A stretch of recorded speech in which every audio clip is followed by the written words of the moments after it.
to someone. He's passionate. That love of games shines through. And loves to take chances. And it took me about a week to figure out I knew nothing. Well, all of our games had cancellation threatened all the time. He's the man behind some of the most creative games in history. Deus Ex is a really cool idea, but I don't know if they're going to be able to pull it off. Everybody in that project knew that this was something new and different. The world of gaming wasn't going to be the same ever again. And through it all, remained true to himself. I knew I could survive. Watch out. And that courage that he has to always work on the games is the reason that he's revered as a game god. This is the story of Warren Spector. Someone's on our tail for sure.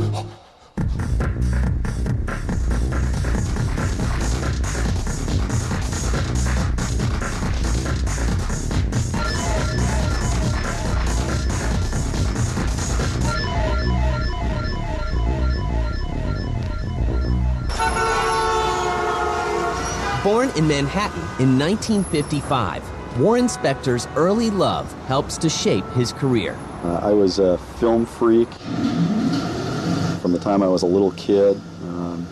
Spent most of my time in the dark alone, which is kind of strange, but there you have it. My family wasn't a big gaming family, but we did our share of, Monopoly, and my dad used to beat me at chess all the time and all that stuff. But really, I came to it pretty late. A close encounter at a friend's house leaves him starstruck. The guy who had the Atari 800, and walked into his living room, completely dark, and there were 20 of my friends all sitting around staring at a TV screen, and someone was playing Star Raiders.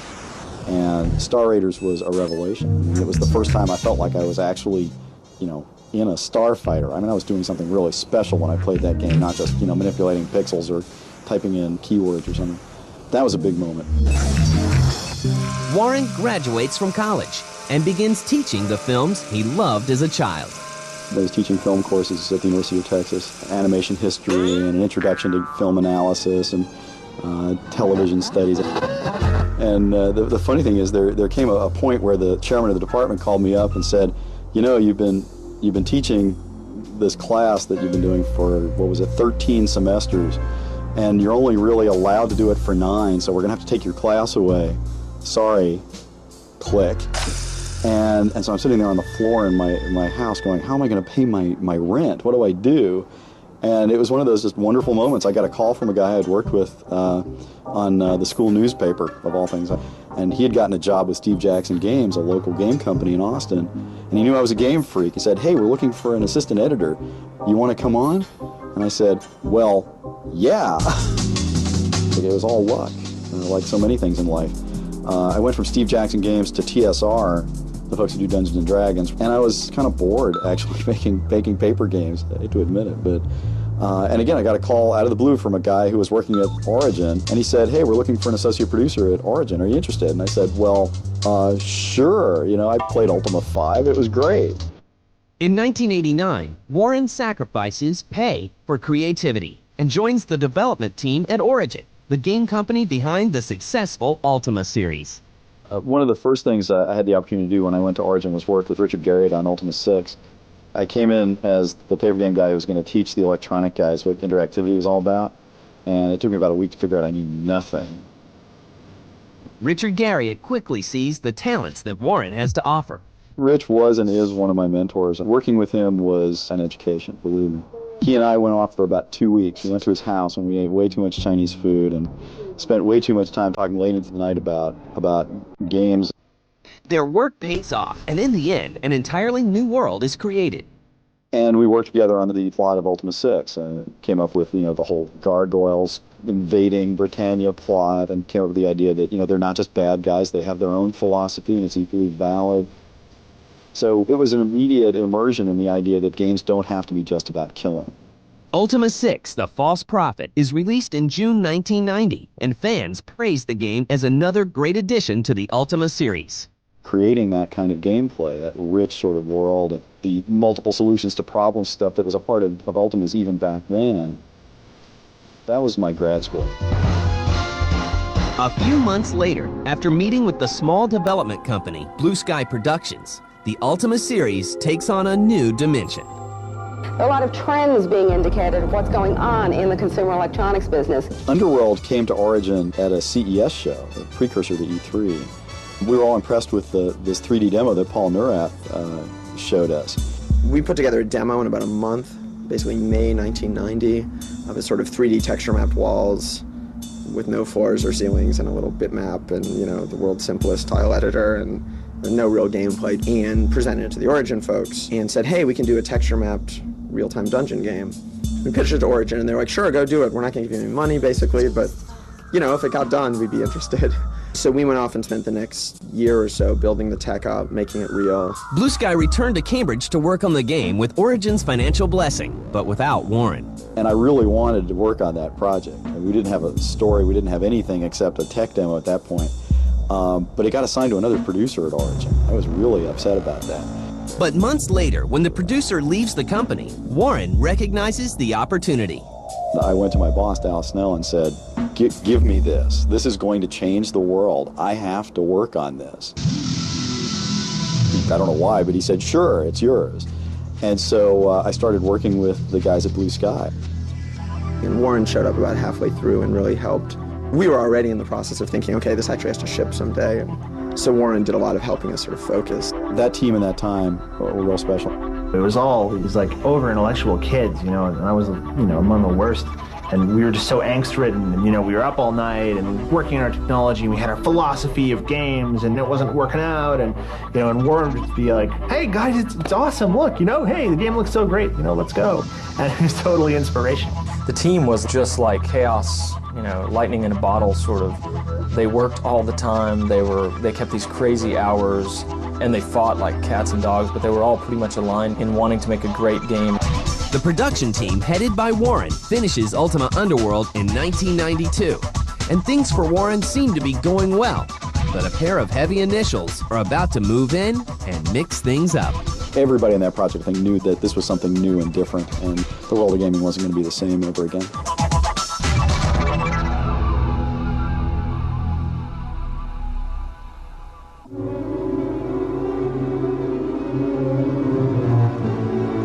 Ultima Underworld, the Stygian Abyss, ships to stores in 1992. Warren Spector has begun preparing his space among video game greats.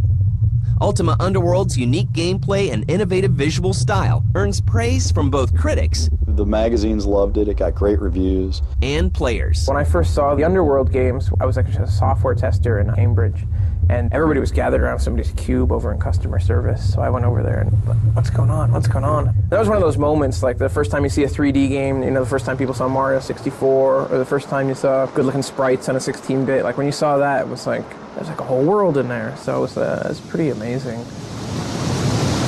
It felt like a real world, and you know, you could get a stick and some string and go fishing and make popcorn by throwing corn on the fire. Like it was really cool. But for the rest of us, it really set that agenda of, wow, this is really powerful. You know, we can do this thing you can't do in a book, you can't do in a movie, and this is really empowering. Ultima Underworld sells 500,000 units. Its success leads to a sequel, Ultima Underworld 2: Labyrinth of Worlds. But after 2 trips into the dungeon, Warren starts looking for a little shock to his system. After Underworld 2 wrapped up, I was sitting around with Doug, and we were just saying, man, we are so tired of doing fantasy games. Well, gee, should we set it in the space station? Should we have it on the moon? I mean, who knows where it was going to be? So I think Warren felt a little more, I mean, all of us felt a little more ability to kind of do what we wanted to do and not think like, well, how would with an Ultima like this? It was more like, oh, so how's our crazy space station work anyway? System Shock, an open-ended role-playing game, is a chance for Warren to integrate many of his ideas into one game. System Shock actually introduced a lot of things that seemed pretty innovative. It was one of the first games that I know of that was a role-playing game in it, a real role-playing sense. System Shock definitely felt like a revolutionary game. Once you get into games like that, the highly interactive games with a high degree of object density in the world, things that you can play with or interact with, things that respond to your presence, other games just don't cut it after that. In March 1994, Blue Sky Productions becomes Looking Glass Technologies and releases System Shock with Origin as the publisher. But gamers aren't so open-minded about the open-ended gameplay. Wow, this game is slow. The controls are too complicated. I don't get it. Is this a role-playing game or a shooter?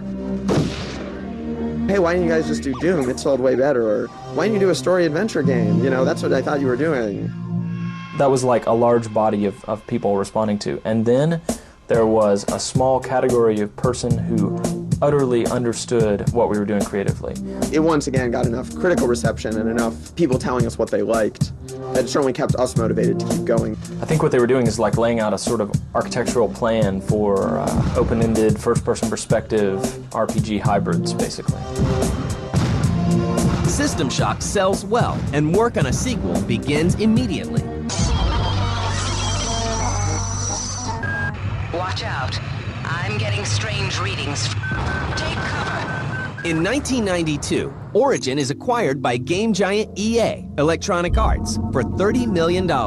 With EA's deep pockets behind them, the pressure is on Origin to deliver, and Warren had everything to lose. Get through a secure airlock before you're sucked into space. Move it! You got to swing for the fences. You need a home run. It's a hit-driven business. Because I didn't want to be making home runs, and I didn't want to spend, 5 years and $13 million making one game and praying it was a hit.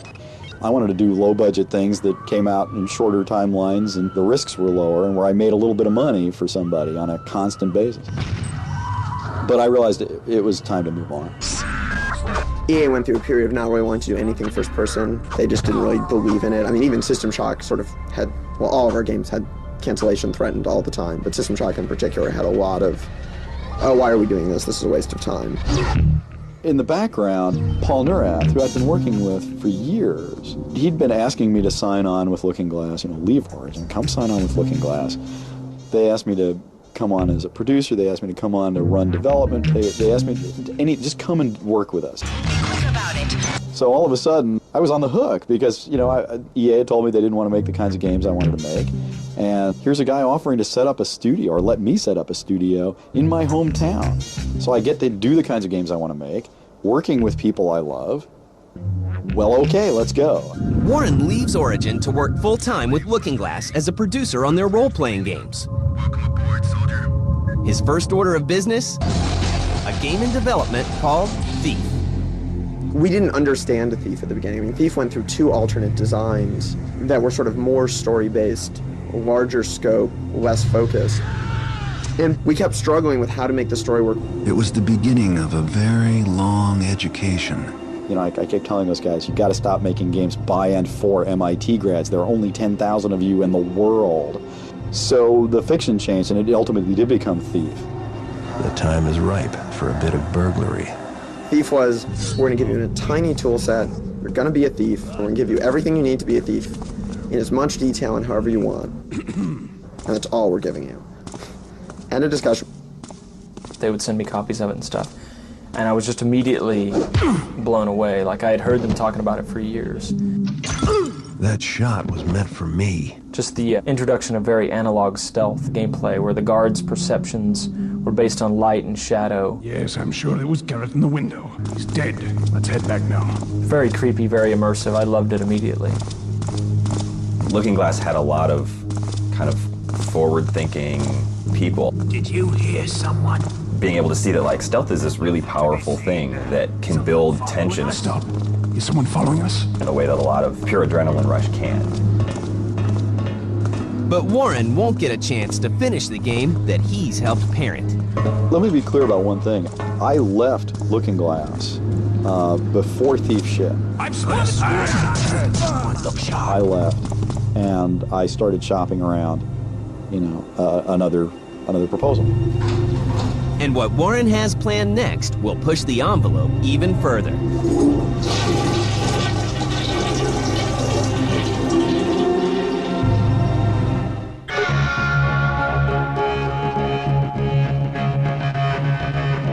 With a series of innovative games behind him, Warren begins to look for a new home. John Romero called me and said, don't sign that. I told him it's too late. It's too late. He said, I'm going to let you do the game of your dreams.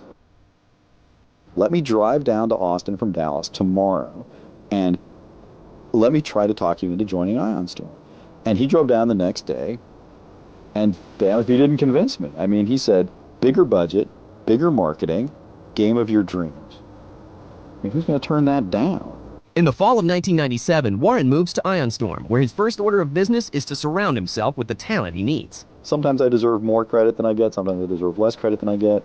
But the one thing that is absolutely true is that no one person makes a game. This is the most intensely collaborative medium I can imagine.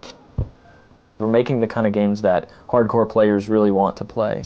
While building a team, he starts planning what the game of his dreams will look like. I put together a 30-page pitch proposal for Deus Ex, flew to London for ECTS in '97, and presented it to the executives there, and I put together a budget, and they said, great, okay. I didn't hear from them again for years.